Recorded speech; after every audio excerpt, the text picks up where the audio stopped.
Welcome back into the GSMC Sports Podcast for our final segment of the day. I just wanted to give some thoughts here on the fact that we have a couple official winners of some NBA regular season awards. Tyrese Maxey won the Most Improved Player, and Naz Reid won the Sixth Man of the Year award. Now, when I did my selections, not that I have an official ballot, I actually had different players for both of these awards. I had Kobe White for Most Improved Player, and I had Malik Monk for Sixth Man of the Year.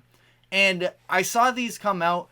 They weren't necessarily surprises. I felt like that final stretch of the regular season, specifically looking at the Sixth Man of the Year award, it seemed like there was a lot of growing momentum because of the fact that Naz Reid had stepped in for Karl Anthony Towns as Towns was dealing with his injury. Naz Reid played well, and Malik Monk was injured. I still do feel like Monk was the deserving player for this award, I guess, as I sort of start with this one.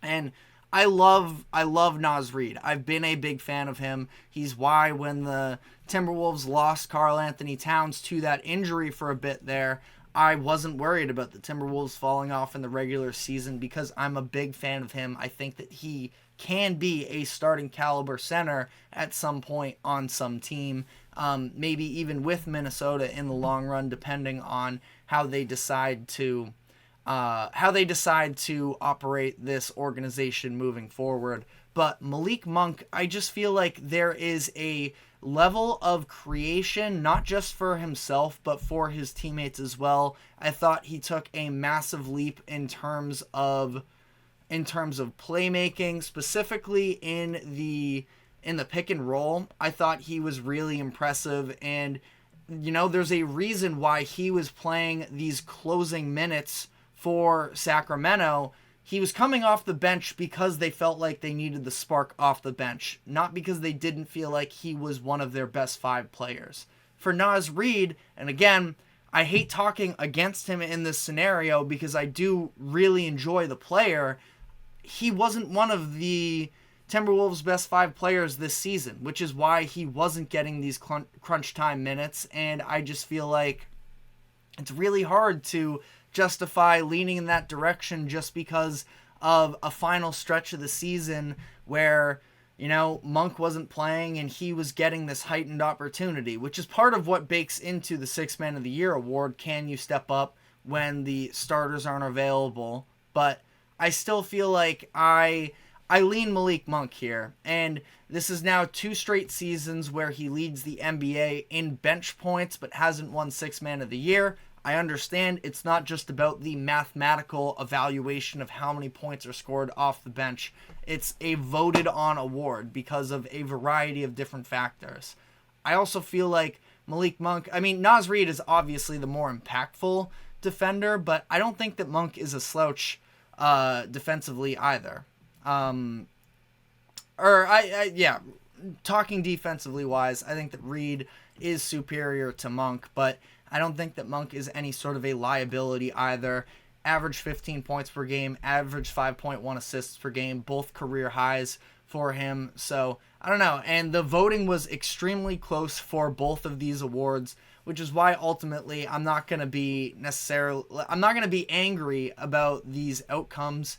So be it. They were both deserving of it, but I just personally would have went with Monk. I think that a lot of people online are sort of agreeing with me on that. Not that that necessarily matters, but I feel like recency bias really is what swung the momentum in favor of Naz Reid.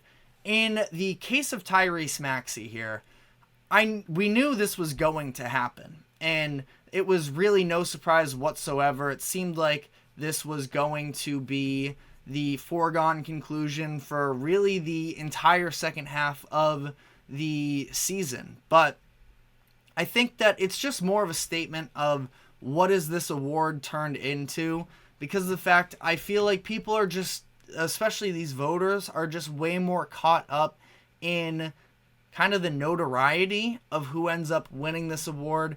Maxey averaged 20 points per game last year. First time ever that a most improved player has averaged 20 a game from the year prior. And Maxey was phenomenal this year. He was a first-time All-Star, and I'm not saying he doesn't deserve his recognition for the development over the past few years. He averaged 25.9 points per game, 6.2 assists. So he was, much better in some of those categories, but he was already, starting caliber last year, was voted, he received some votes in his second year actually for most improved player. We've known that he's good. He averaged 17.5 in his second season, 3 regular seasons ago, depending on how you want to weigh it, including this past year. But I just feel like there were other candidates, specifically Coby White, who went from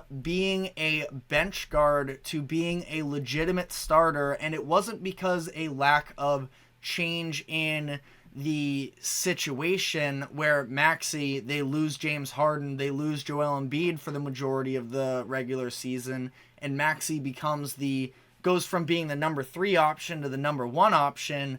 Coby White still wasn't the number 1 necessarily, but he went from a bench player to a starter, and a very good starter at that, and sort of revived his whole career. We talked about this before. He signed a contract last offseason that has him signed for about $12 million annually through the next few years. That is a steal, and that's because last year his future didn't necessarily project to be a starter, and there's still a possibility that he doesn't end up being a starter in the long run, that it's a possibility he could find himself sort of shifting back to a 6 man of the year type candidate as his career progresses. We'll see. He's still just 23 years old right now, 24, just turned 24. So, nothing's a foregone conclusion, but I feel like Coby White was just so much more deserving of it this year. I also feel like somebody, and not that he was ever going to win it necessarily, but I had a little bit of regrets when I did my show from a couple weeks ago when I handed out the awards. Deni Avdija was somebody who I talked about, semi-frequently during the regular season on this show, just sort of highlighting the moments that he had. He's another one who turned from, a former first-round pick, former lottery pick, was sort of a fringe guy, and he ended up having a really nice season for himself, and seems like, he can be a legitimate starting caliber player, I think, on a good team. Obviously, the Wizards are a little bit of a mess right now, but he's always been a solid defensive player. I thought that he actually got better in that department this season, while also becoming a legitimate offensive weapon. And I'm not arguing that he even should have won it over Tyrese Maxey necessarily, but somebody who got really no love for the award. He actually developed a perimeter shot for once. He upped his scoring. There were a couple nights where he was the go-to guy for Washington, and I don't know.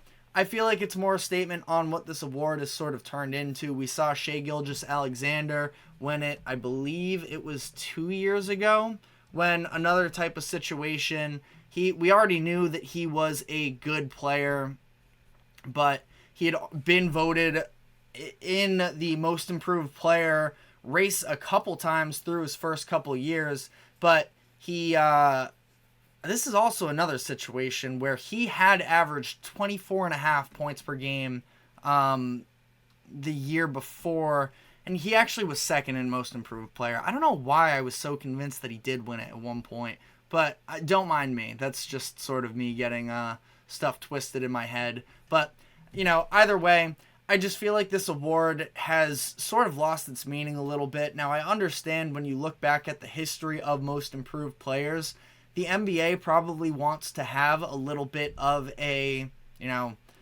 more impressive collection of players than we've shown in the past. But again, I think that I just sort of have a different definition of what the most improved player award should stand for than the voters. And you know what? Voters have the credentials that I don't. So I'm just sort of here from the side giving my thoughts. But I don't know. Let me know if you think I'm off base and what the argument for Maxey is. Because I also said this on my awards show that if we're sort of, just handing out this award to players who went from good to really good, I feel like Jalen Brunson should have been in the conversation. He's another one who he shouldn't have. I'm not arguing that he should have. He averaged 24 points per game last season, but the way that he upped his game to a significantly different level. And now Maxey's great. I don't want to diminish him by any means.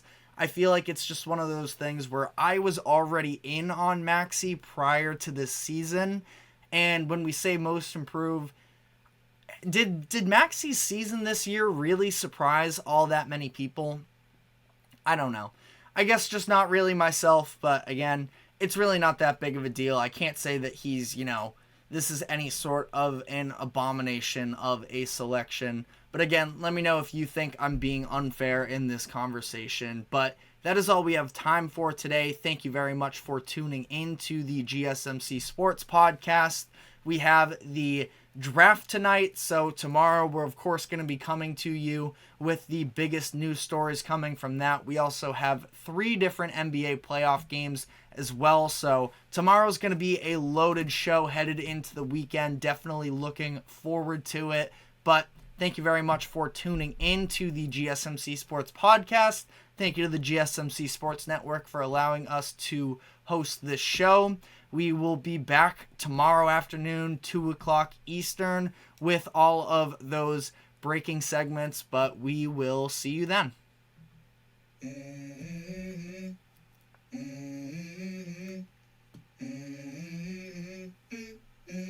Let's go. I wake up to a little bit of drool on my pillow, feel like it's gonna be a bad day. Yeah, I'm tired of shit, and the coffee ain't hit yet, damn, ain't that great.